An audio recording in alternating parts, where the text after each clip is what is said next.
In this section, we'll try and answer questions about what it's like to go to Download Festival, things that we recommend and things to avoid. This week, extras. Aside from just having the standard camping experience, you can buy extra add-ons to make your stay at Download more special. Lee, I know you're a fan of extras, aren't you? Oh, big time. If I'm in general camping, what they introduced for 2020 was the refresh retreat. The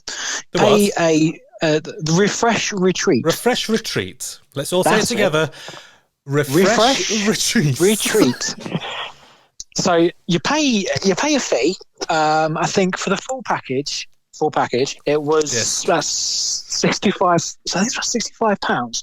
But within that, you get your own locker, you get your shower pass, you get access into a little area where you can blow dry your hair, and straighten your hair and do whatever to make yourself look pretty for the day. A little blow area. A little blow area. Yeah. You're terrible. You are fucking hell. Sorry, I'm in that kind of mood today. That's fine. So you get your, but there are showers, aren't there? There are already showers that anybody can use, but these showers that are in the refresh what? Refresh retreat. Refresh retreat. In what way are they different? So these are private cubicles. So you can go. You'll see. You're in your own little private little box too. There are hot showers as well, which is always a plus. So you're not showing your willy to everybody. It's private. You're not flashing you're not flashing your bits to everyone. And it's a bit more obviously down depending on how comfortable you are in the cattle grids, as I call them, cattle grid showers. It's more of a private shower. Yeah, so you've got your little cubicle for a blow, and you've got your shower cubicle, and you get a locker. You do, and you also get access to proper flushing toilets. I cannot stress this enough. Dave will not agree with me because he's happy to do the normal portaloos, which is fine. If you don't want to do the posh toilets, then go for a portaloo. That's absolutely fine. But after doing the VIP experience at Bloodstock Festival and having to use a flushing porcelain toilet, it is such a better feeling and better experience of taking a poo on at the festival. You prefer to poo on porcelain? I prefer to poo on porcelain. Not plastic. There's a lot of alliteration in this podcast today. Yes, I love it. Dave, are you not bothered about the plastic toilets?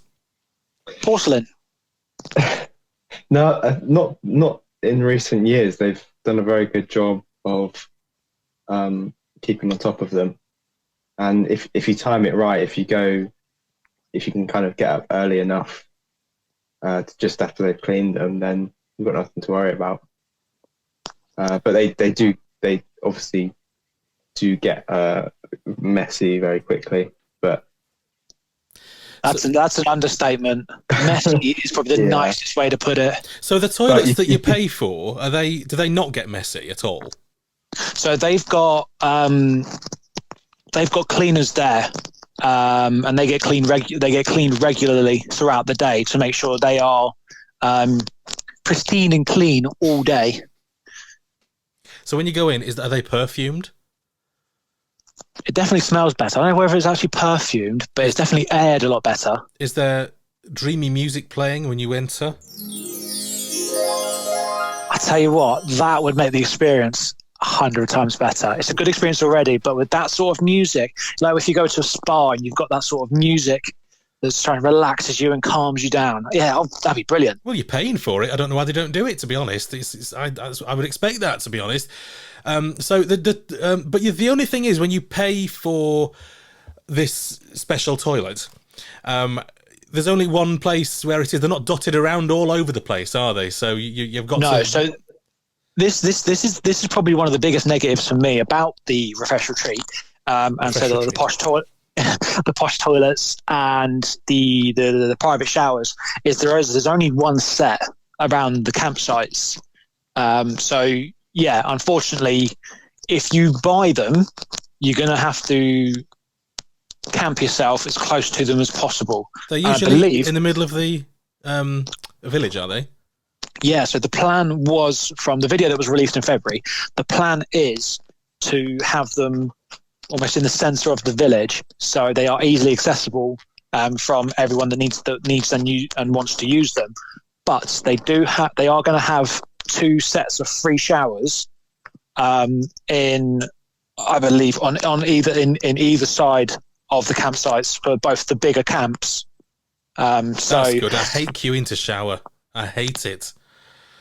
If you get there early enough, I tell you what, the queue moves pretty fast. I mean, if you're there at about, I think on average they open about 7 o'clock in the morning, and if you manage to get yourself in the queue, despite how big it is, say 7 o'clock, you will get in there quite quickly. It's if you've had a hard one the night before, but I know exactly what you're going to say. If you've had a heavy night of drinking. Yes. If you had a heavy night of drinking and you end up having a bit of a lie-in, then yeah, the later you leave it and the longer the queue is, the longer it's going to take you to get in there. I'm not getting up at 7 o'clock in the morning just to get in the showers. I don't blame you. I mean, I'm from the jobs, from the work that I do as a job, I'm wired to wake up at 6 in the morning. I mean, I'm supposed to be on my voluntary holiday, and I've been up at about 7 o'clock every morning since I've been off, and it's just the way that I'm wired. Well, that's it. To me, it is a holiday. It's very often the only time away that year that I'll get, and so I don't want to wake up at work time. Do you know what I mean, Dave? What do you do? Do you go in the? What do you do then? If you don't pay for any extras, let's say, what are you up early with all the birds? I do. I normally get showers. Oh, you do get the shower? Yeah, because you can get certain things separate. You don't have to buy the whole package. Yeah, you can get just showers or just the toilets or just the lockers. Okay. So I normally get a couple of things, but the toilets have never. I've never had a problem with them, but I just wanted.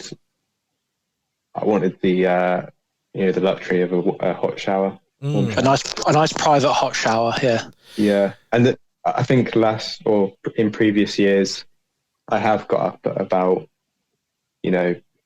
or got into the queue at about 8 o'clock, and I think a couple of days, especially probably on the Saturdays, has been the worst. But even then, you're still. Yeah, you're queuing for like half an hour, 40 minutes, which might seem like a lot, but then, you're ready for the rest of the day then.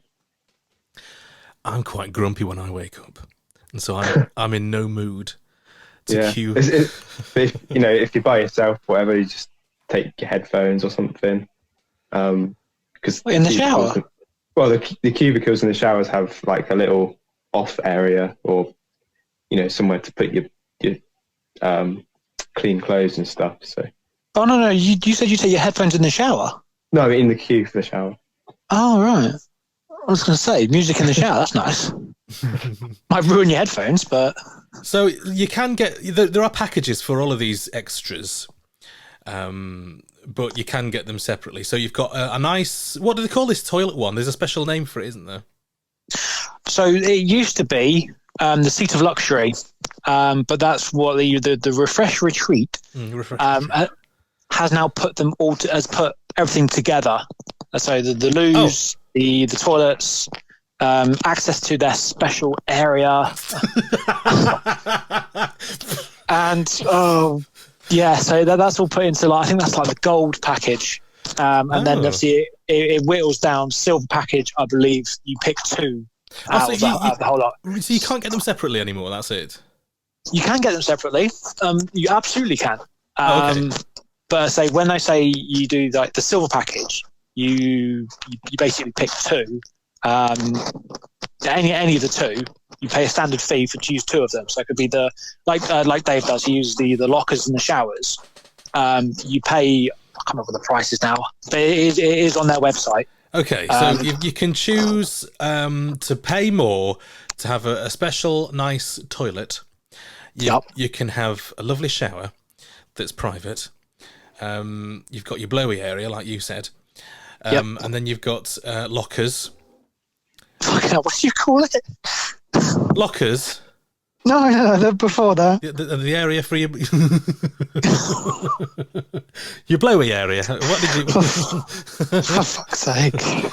You know, your blowy area for your drying your hair.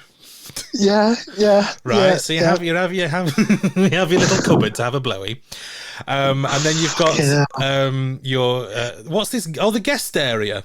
You can pay more to get into the guest area, which I guess is the thing off the arena. That's right. Okay, so we're going away from the extras in the campsite. You know, the guest area, which is the extra for the arena. I think we've touched on this before. It's basically a sort of a cut-off area of the arena. It's got a few different things in there that you wouldn't get from the main arena. You pay a little bit extra to use it if you're not doing RIP.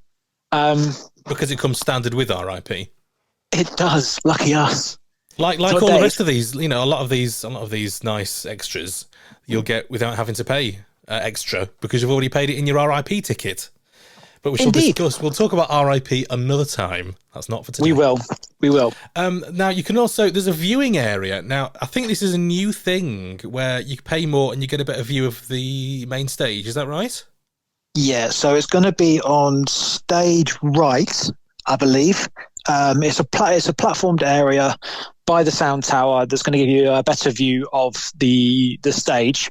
Imagine, if you will, the wheelchair platform. Yes. Closer to the stage, obviously to get a better view. I'm in two minds about this, you know. I think it's a good idea to, if you want to pay that little bit extra, I think, when I say little bit, I think it's about £100 extra. Yeah, it won't be a little bit. It'll be quite expensive. Yeah, to get a better view, to enjoy it that much more, that's fine. But then, I mean, the idea of it, if you don't pay for it, I mean, not that anyone's going to stand directly behind it anyway, because that would just be ridiculous. But you take out a lot of the field there that obviously would be used for people that, again, that could see regularly and not stuck behind a platform. I would also say that if you're on that platform, you're more of a target for bottles of piss. I've not seen a bottle of piss thrown at a festival yet. I think this is some sort of rumour or some sort of myth that people made up. Oh, come on. You've never seen it? No, I must be. Do you know what? I've jinxed it now. I'm going to get covered in piss next year, aren't I? I think every year that I've been to download, I mean, it's not a bottle; it's a cup, it's a pint of piss that gets thrown. You must have seen this, Dave. No, I've thrown a few, but I've never. No, you dirty bugger! No, you haven't. I haven't really. I was going to say, you wrong. No, I've never actually seen. I've seen like bottles and cups and stuff being thrown, but they've normally had beer in, which I've never understood. It's like, why would you spend £5 on a pint and then throw it? Well, when you stood in that, when you're in that big crowd of thousands of people, and let's say you're watching Korn and you don't want to go to the toilet because you'll miss them, but you need to go. I've got the perfect example for what you're talking about, actually, and it actually involves Korn. So in 2016, I saw Korn they're on the main stage, about to open up for Rammstein, and there's a group of people in front of me and the fiance, and I can hear them chatting away, and one of them's gone, "Oh, I really need the toilet," and I thought, we're so close to the front, says, "You're buggered. You're gonna have to wait out this entire show and not go for a wee." No, she was under a poncho. She's managed to crouch down and pee there and then right in front of us. Oh my god! Do you know what? I have to admit, I was quite impressed. So what? So let's say you've done that, and then you have this pint pot of piss. Now, do you want to stand next to that for the rest of Korn, or do you want to dispense with it Do you want to get rid of it? You want to sort of, you don't want to potentially stand in it. So you get hold of it and you lob it. I don't do this, by the way, but this is what happens. This must be what it is. People who just don't want to go to the toilet and want to get rid of the piss and then throw it. I've been very close to being drenched by piss. I'll tell you what, if it's raining, why can't you just put the pint down and just kick it over, and then it just gets into the mud anyway? No need to give anyone a golden shower. You'd have to ask them. It's not something I do. But anyway, I don't know how we got onto this. Oh, because of the viewing area. That's it, yeah. You'd be a target for those flying pint pots of piss. Or at least a flying empty bottle. Now, you can also, as extras, get a Charge Candy portable charger. Now, this isn't really something we've talked about before, but it is a vital piece of equipment to bring with you. If you're even vaguely modern and you have a smartphone, of course you do, then you'll want to charge it. You'll want to bring it with you to download and charge it and use it every day. Now, you can get these little... I don't know how big they are really, but there's not very big. They're little sort of blocks, the little chargers, and they'll last you for a charge, and then when it's dispensed, you go and return it and get another one, which is a great idea because you can have one the whole time. They've changed these in the last few years though, because you used to get one where you charge it, then you go to the little stand and get another one, and then you could do that as much as you wanted. Then they changed it to you get one new one per day. Now, I don't know about you, but I need more than one charge per day when I'm at download. This is why I take my own. I take my own stuff to charge my phone, because I know that, again, one charge is never enough. Because if you're using your phone for texting, trying to find your mates all day, or you're taking videos or photos, your battery's going to drain, regardless of how good your phone is.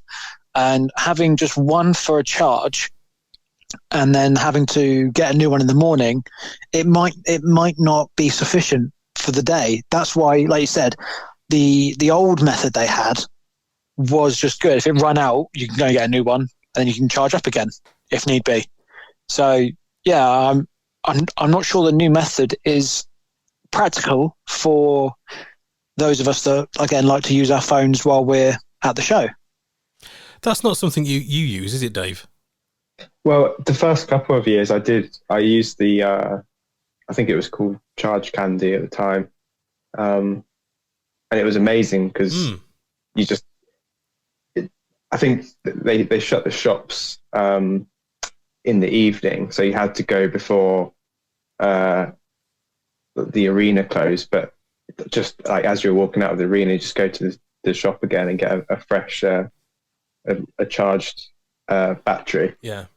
But in the last couple of years, I've just gone on to Amazon and got like a decent battery pack for like 20-25 quid. And I think last year I took 2 of them, and I didn't even use up one. I never had to charge it. So I think it is a good idea. I'm not sure if they've changed the rules again for this year or next year, sorry, in what you can do. But because I think every year it's been slightly different. Yeah, but, I don't know if it's a different company as well. It seems to be a different company. I think every year has been slightly different. But I mean, I still got the ones from the first couple of years. I have. Because at the end of the festival, you get to keep one that you can then use at home. But that's it. You put a deposit down on it, don't you? And if you don't return it, you pay for it basically. Yeah, but I think it is a good idea. But you can also get similar, if not better, ones on Amazon for half the price. Well, exactly. Yeah, and in the lockers, you can actually charge your portable charger up, can't you? Yeah, so in the lockers they've got, I think it's just one USB connection. Mm-hmm. I think one year they had the sort of the car cigarette lighter ones, but nowadays it's all just the USB ones. Yeah, which is ideal. It's Yeah, it's a great idea to put that in there, and you really should get a locker when you go to download, especially if you're camping. even just to put your car keys in or something, just so you know they're safe. Exactly. You don't want to sit in your tent with hundreds of pounds and all your valuables inside a piece of zippable canvas, because actually every year there's a good piece of advice, I guess. I've always had a bum bag that I've put under my shirt, so it's just one of those ones that you clip on, and I put my my ID in there, my money, just anything that I don't want to lose. And I carry a small bag sometimes as well, but just knowing you've got that like under your shirt, so no one can really see it, no one can take it off you, or you'd notice it if they did. Yeah. It's just rather than having stuff in your pockets that might fall out or something. Yeah, absolutely. You find these little these ways that work for you, don't you? So after the chargers, we have an option to turn up at download, and everything is set up for you. Your tent is there, your bed is there, etc. Ready to rock is an option for you. Now, some people go for this because they don't like to bring a tent. They don't like to bring all the bits and bobs from the car to the campsites. And I suppose it's an easier way of doing things. It's not the cheapest way of doing things, though. No, so I mean, I actually did sort of a side by side to work out what was better value for money in regards to the RIP, where you can park next to your tent. So obviously that's one major benefit already. You haven't got to travel miles and miles and miles to pitch your tent. So the comparison I did basically, you might have the pitch tent, your bed, like you said, everything ready and waiting for you. But when you put it side by side with price wise, the RIP, in all honesty, I believe you might as well just pay that little bit extra and just do RIP and get the full benefits of the VIP treatment. But then, like I say, it's down to personal preference. You might want to be closer to the village. It could be less hassle for you just to basically take a bag full of food and beer for the weekend instead of obviously carrying tents and et cetera, et cetera. But then when you look at it, a tent, if you're carrying a tent, the tents fold up quite small. I don't think that's the major thing when you're going from the car to the campsite. I don't think it's that big of a deal. I think the tent is the least of your concerns because it folds up so small. I think the biggest thing is usually beer, and then you've got your clothes and other bits and bobs like chairs and stuff. I think a tent is incidental myself, because I'm looking at the ready to rock options here. You've got the option of a 2-person tent, which, let's be honest, that's a 1-person tent because you've got room for you and your shit, rather than 2 people and 2 people's shit. You've got a 4-person tent, a 6-person tent, or an 8-person tent.